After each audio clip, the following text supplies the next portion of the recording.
नमस्कार किसान भाइयों। मैं आप लोगों को थोड़ा एक बातें बताना चाहता हूँ कि जैसे हम पशु पालते हैं और हमें थोड़ा पता नहीं होता है कि अगर हमारे पशु उस किसी परिस्थिति में मर जाते हैं या फिर कोई उनको ज़हर दे देता है, तो हम उस परिस्थिति में हम सोचते हैं कि हम करें क्या?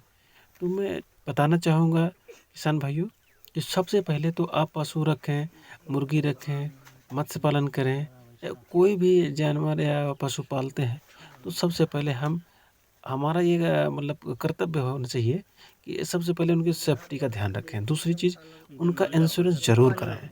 अगर हम इंश्योरेंस नहीं कराते हैं, तो उस परिस्थिति में हम कभी ऐसी सिचुएशन आ जाती है हमारे पशु मर जाते हैं या फिर जो हमने कुक्कुट पालन या फिर मत्स्य पालन कोई भी पालन किए हैं, अगर इंश्योरेंस नहीं है तो हमारे को 1 रुपया कोई नहीं देता है।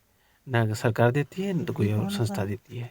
तो बिना इंश्योरेंस के कुछ नहीं होता है क्योंकि बिना इंश्योरेंस के गवर्नमेंट को कोई जब प्रॉफ़िट नहीं है तो आज के डेट में किसानों को कुछ या फिर किसी को भी कुछ नहीं मिल जाता है। किसान जो गवर्नमेंट को फ़ायदा होता है तो वही तुमको वापस देते हैं। तो इसलिए किसान भाइयों आप ज़रूर कराएँ इंश्योरेंस और क्लेम करने में आसान रहेगा। दूसरी चीज़ दूसरी चीज़ ये है कि दोस्तों कि हम जो जब अगर हमारे पशु या फिर कोई ऐसे कोई हमें संदिग्ध हालत में लगता है कि हमारे पशु को किसी ने ज़हर दे दिया है या फिर किसी परिस्थिति में कैसे मरे हमें पता नहीं होता है, तो सबसे पहले हमको करना क्या है कि अगर ऐसी स्थिति आती है तो सबसे पहले हम एफआईआर दर्ज करेंगे थाने में। दूसरी चीज़